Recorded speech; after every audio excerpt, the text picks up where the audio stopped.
Hi అండి, welcome back to my channel. అయితే ఈరోజు మనం వీడియోలో శ్రీరామనవమి ఎప్పుడు జరుపుకోవాలి, నవమి గడియలు ప్రారంభం మరియు ముగింపు చూద్దామండి. అలాగే నైవేద్యం ఏం సమర్పించాలి. అయితే శ్రీ పరాభవ నామ సంవత్సరం చైత్రమాసంలో మనం నవమి జరుపుకుంటామండి. అయితే మన ఉగాదితో ప్రారంభమవుతుంది కదా పరాభవ నామ సంవత్సరం అండి. అయితే ఈ సంవత్సరం ప్రారంభమవుతుంది కదా, చైత్రమాసం వస్తుంది, శుక్లపక్షం నవమి శుక్రవారం శ్రీరామనవమి అయితే జరుపుకోవాలి.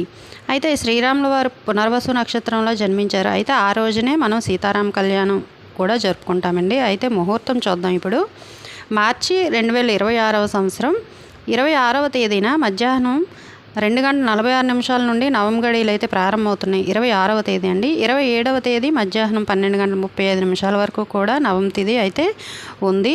ఆ రోజు సాయంత్రం అన్ని రామాలయాల్లో కూడా శ్రీ సీతారాముల కళ్యాణం జరుపుకుంటాం కదండి. భద్రాచలంలో కూడా అంగరంగ వైభవంగా జరుగుతుంది ఈ వేడుక. అయితే ఇంట్లో మనం స్వామివారికి నైవేద్యంగా పానకం వడపప్పు సమర్పించాలండి. వీలైతే మీ దగ్గరలో ఉన్న గుడికి వెళ్ళి పూజ అయితే జరిపించుకోవచ్చు. అలాగే వీడియో నచ్చితే లైక్ చేయండి, షేర్ చేయండి, సబ్స్క్రైబ్ చేసుకోండి. Thanks for watching.